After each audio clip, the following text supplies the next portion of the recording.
मोहिले लिखिन मोहिले लिखिन मोहिले लिखिन सजनी मोरा मनवा बहुनवा राघो मोहिले लिखिन सजनी मोरा मनवा बहुनवा राघो ए हो बहुनवा राघो सिया के सजनवा राघो ए हो बहुनवा राघो सिया के सजनवा राघो राजा दशरथ के दुलरुआ बहुनवा राघो राजा दशरथ के दुलरुआ बहुनवा राघो।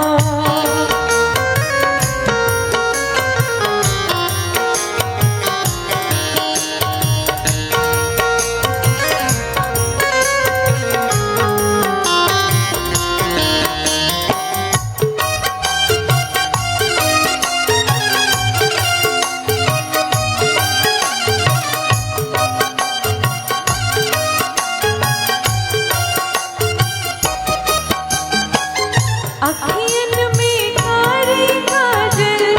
होठवा में पान की लाली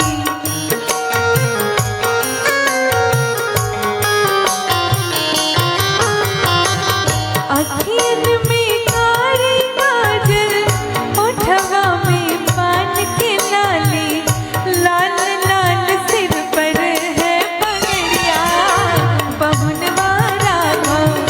लाल लाल सिर पर है पगड़िया बहुनवा राघो मोहिले लिखिन सजनी मोरा मनवा बहुनवा राघो।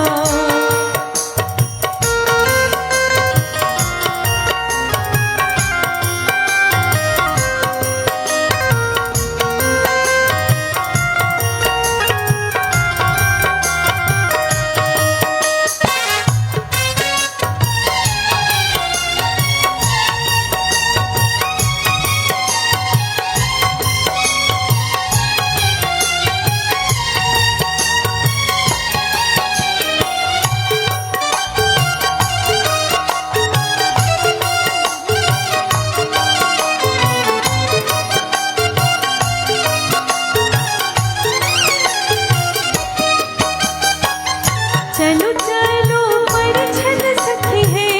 दुल्हा चुमावन सखी है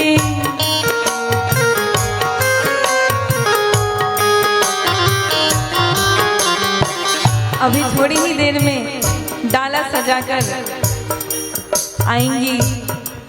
सारे घर की महिलाएं और दुल्हा का